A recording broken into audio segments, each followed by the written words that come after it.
नमस्कार दोस्तों, पेश है 27 सितंबर 2025 शनिवार शाम 7:15 बजे राजस्थान के विभिन्न शहरों की 15 बड़ी खबरें। राजस्थान में एक बार फिर मौसम बदलने वाला है। मौसम विभाग ने अगले 7 दिनों तक प्रदेश के कई हिस्सों में बारिश की संभावना जताई है। बंगाल की खाड़ी में बन रहे नए मौसमी सिस्टम के कारण यह बदलाव होगा। यह सिस्टम 27 सितंबर के आसपास तेज होकर अवदाब में बदल सकता है, जिसका असर राजस्थान पर पड़ेगा। मौसम विभाग के अनुसार राजस्थान से मानसून पूरी तरह विदा हो चुका है। यह सामान्य से 4 दिन पहले हुआ, लेकिन बंगाल की खाड़ी में नया कम दबाव का क्षेत्र बनने से मौसम फिर करवट लेगा। एनएचएआई ने वार्षिक पास का इस्तेमाल करने वाले वाहन चालकों को बड़ी राहत दी है। अभी तक फास्टैग खराब हो जाने पर उसकी सुविधा दूसरे फास्टैग पर नहीं मिलती थी, लेकिन वार्षिक फास्टैग पास वालों के लिए एनएचएआई ने नियमों में ढील देते हुए कहा कि यदि किसी का वार्षिक फास्टैग पास डैमेज हो गया है तो वह पोर्ट भी हो सकेगा। कोटपुतली बहरौड जिले के स्वास्थ्य विभाग की टीम ने शुद्ध आहार मिलावट पर वार पार अभियान के तहत बानसूर के बालकावास गांव में एक दूध कलेक्शन सेंटर पर बड़ी कार्रवाई करते हुए नकली दूध बनाने के गोरख धंधे का पर्दाफाश किया है। इस कार्रवाई से इलाके में हड़कंप मच गया।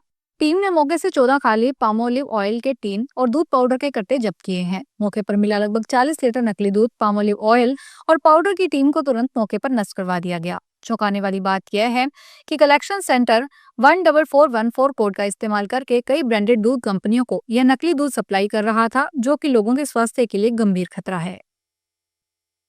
प्रधानमंत्री नरेंद्र मोदी शनिवार को ओडिशा के झारसुगुड़ा पहुंचे। उन्होंने जनता को करीब 38 मिनट तक संबोधित किया। इस दौरान पीएम ने आत्मनिर्भर भारत, जीएसटी बचत उत्सव, कांग्रेस शासन में भ्रष्टाचार जैसे मुद्दों पर बात की। मोदी ने कांग्रेस शासित प्रदेशों में जारी लूटतंत्र का भी जिक्र किया। पीएम ने कहा, केंद्र सरकार ने टैक्स घटा दिया, लेकिन हिमाचल में कांग्रेस सरकार जनता तक इसका लाभ नहीं पहुंचा पा रही है। वे अपना टैक्स लगाकर लूट में लगे हैं, अभी भी हरकत से बाज नहीं आ रहे। प्रधानमंत्री का 15 महीनों में छठा ओडिशा दौरा है। उन्होंने 60,000 करोड़ रुपए के कई बड़े रेल, एजुकेशन और हेल्थ प्रोजेक्ट की शुरुआत की है। जयपुर के प्रतापनगर का दशहरा मेला इस बार अपनी 25वीं वर्षगांठ पर इतिहास रचेगा। यहाँ पहली बार गाय के गोबर से बने 51 फीट ऊंचे रावण का दहन होगा। खास बात यह है कि इस रावण से पटाखों का प्रयोग नहीं होगा और यह पर्यावरण संरक्षण का संदेश देगा। मेला हमेशा से क्षेत्र की सांस्कृतिक पहचान रहा है और कई उतार चढ़ावों के बावजूद अपनी परंपरा को बनाए रखा है। 2021 में तो पुलिस ने रावण का पुतला जब्त कर लिया था, जो देश की पहली घटना थी। इस बार मुख्यमंत्री भजनलाल शर्मा समेत कई नेता और समाज सेवी कार्यक्रम में शामिल होंगे। गुरुग्राम में एक बहू ने अपने हवलदार ससुर को पकड़वा दिया। मीडिया रिपोर्ट्स के अनुसार यह अवैध कार्य कर रहा था। पुलिस लाइन में सरकारी क्वार्टर में गांजा और अवैध हथियार बरामद होने के मामले में आज शनिवार को हवलदार पोखरराम को गिरफ्तार किया गया। पुलिस का कहना है कि सरकारी फ्लैट नंबर 105 से 1 किलो 700 ग्राम गांजा, पिस्तौलनुमा हथियार व 10 जिंदा कारतूस मिले। नशा और अवैध हथियार की सूचना किसी और ने नहीं, बल्कि हवलदार की बहू मीनू ने ही पुलिस को दी। भरतपुर के लखनपुर थाना इलाके में पुलिस ने बड़ी कार्रवाई की है। सूचना के आधार पर नाकाबंदी के दौरान यूपी नंबर की क्रेटा गाड़ी को रोका गया, जिससे 40 किलो से अधिक चांदी और लगभग 30 लाख रुपए की नकदी बरामद हुई। गाड़ी में सवार 2 व्यक्तियों रचित और नितिन को हिरासत में लिया गया। पुलिस ने पूछताछ के दौरान पाया कि दोनों व्यक्ति चांदी और नकदी के बारे में संतोषजनक जवाब नहीं दे पा रहे थे। इस पर पुलिस ने दोनों को हिरासत में लिया और मामले की गहन जांच शुरू कर दी। प्रवर्तन निदेशालय ने अभिनेत्री शिल्पा शेट्टी के पति और बिजनेसमैन राज कुंद्रा के खिलाफ 150 करोड़ के बिटकॉइन के मालिकाना हक मामले में चार्जशीट दायर की है। ईडी का दावा है कि कुंद्रा सिर्फ एक बिचौलिए की भूमिका में नहीं थे, बल्कि वो खुद 285 बिटकॉइन के एक्चुअल लाभार्थी हैं, जिसकी मौजूदा कीमत 150 करोड़ रुपए है। मुख्यमंत्री भजनलाल शर्मा का शनिवार को होने वाला मेड़ता दौरा रद्द हो गया। ऐसा दूसरी बार हुआ है जब मिनट टू मिनट कार्यक्रम तय हो गया, फिर भी सीएम मेड़ता नहीं आ पाए। इससे पहले 10 अगस्त 2024 को मीरा महोत्सव में शामिल होने के लिए मुख्यमंत्री का मेड़ता कार्यक्रम तय हुआ था, मगर कार्यक्रम के वक्त जयपुर और मेड़ता दोनों जगह तेज बारिश होने से मुख्यमंत्री नहीं आ पाए। इस साल जुलाई महीने में भी मुख्यमंत्री का मेड़ता दौरा प्रस्तावित था, मगर मिनट टू मिनट कार्यक्रम तय होने से पहले ही ये दौरा टल गया।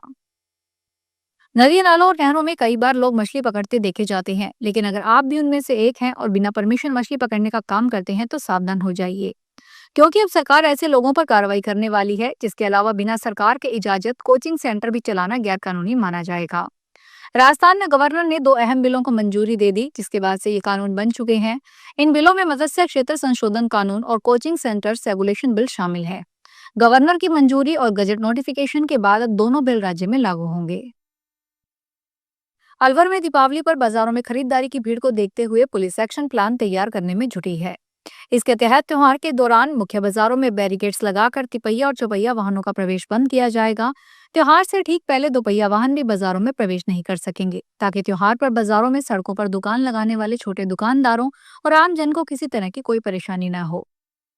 उदयपुर के सलूम्बर जिले के जावर माइंस थाने की पुलिस ने बलारिया खदान में हुई चोरी के मामले में 4 लोगों को पकड़ा है। थानाधिकारी नरेश मीना ने बताया कि 23 सितंबर 2024 को हिंदुस्तान जिंक जावर माइंस की सुरक्षा में तैनात SIS सिक्योरिटी प्राइवेट कंपनी के मैनेजर ने शिकायत दर्ज की थी।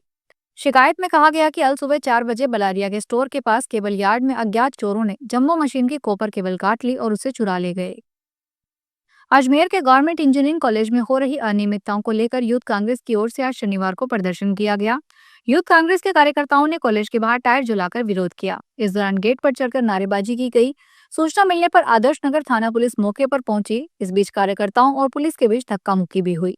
यूथ कांग्रेस ने कॉलेज प्रशासन पर भ्रष्टाचार और छात्राओं की सुरक्षा पर लापरवाही करने का आरोप लगाया है। राजस्थान लोक सेवा आयोग की ओर से 28 सितंबर 2025 से 3 दिन तक सहायक अभियंता परीक्षा 2024 का आयोजन होगा। यह परीक्षा जयपुर और अजमेर के 162 केंद्रों पर होगी। AEN के 1014 पदों पर 58,000 अभ्यर्थियों ने फार्म लगाया है। पहले दिन 28 सितंबर को सुबह 10 से 12 बजे तक सामान्य ज्ञान और सामान्य ज्ञान का पेपर होगा। दोपहर 3 से 5 बजे तक सिविल इंजीनियरिंग का पेपर होगा। हरियाणा के गुरुग्राम में शनिवार सुबह भीषण सड़क हादसे में 5 युवक युवतियों की मौत को लेकर बड़ा खुलासा हुआ है। थार में कुल 6 लोग सवार थे, जिनमें से 3 लड़कियां और 3 लड़के थे। ये सभी 6 लोग क्लब से पार्टी करके लौट रहे थे।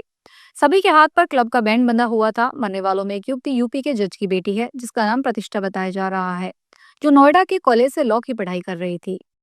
फिलहाल इस बुलेटिन में इतना ही। फिर हाजिर होंगे बड़ी खबरों के साथ।